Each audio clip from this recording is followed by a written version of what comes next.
International food policy research institute প্রতি বছর global hunger index বা বৈশ্বিক ক্ষুধা সূচক নামে একটি জরিপ প্রকাশ করে।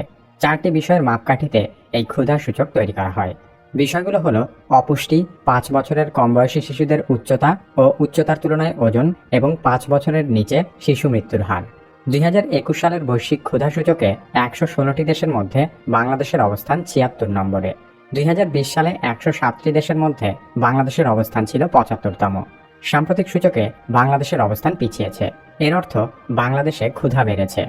আফ্রিকার দেশ ঘানাকে তুচ্ছ-তাচ্ছিল্য করে আমরা অনেকেই সামাজিক যোগাযোগ মাধ্যমে মজা করে কথা বলি, কিন্তু সেই ঘানা বা সেনেগালের মতো বেশ কয়েকটি আফ্রিকান দেশও ক্ষুধার সূচকে বাংলাদেশের চেয়ে অনেক ধাপ এগিয়ে।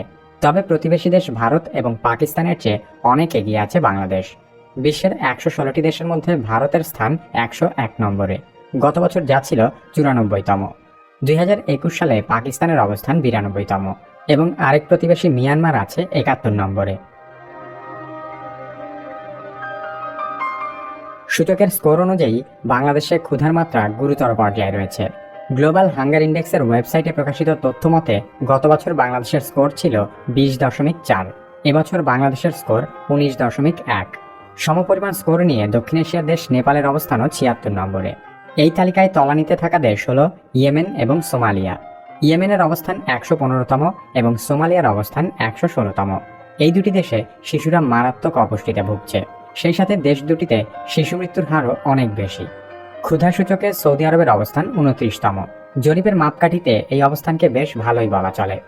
সৌদি আরবের লোকেরা বিপুল পরিমাণ খাদ্য অপচয় করলেও তাদের প্রতিবেশী দেশ ইয়েমেনের শিশুরা না খেয়ে মারা যাচ্ছে।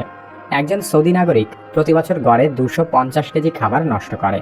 জাতিসংঘের তথ্য মতে প্রতি 10 সেকেন্ডে একটি শিশু না খেতে পেয়ে মারা যাচ্ছে। তার মানে এই নয় যে পৃথিবীতে পর্যাপ্ত পরিমাণ খাবার নেই। পৃথিবীতে এত পরিমাণ খাবার উৎপাদিত হয় যে সবাই খাওয়ার পরও খাদ্য বেঁচে যাওয়ার কথা। বিশ্বে উৎপাদিত সকল খাদ্যের 3 ভাগের 1 ভাগ সরাসরি আবর্জনায় পরিণত হয়।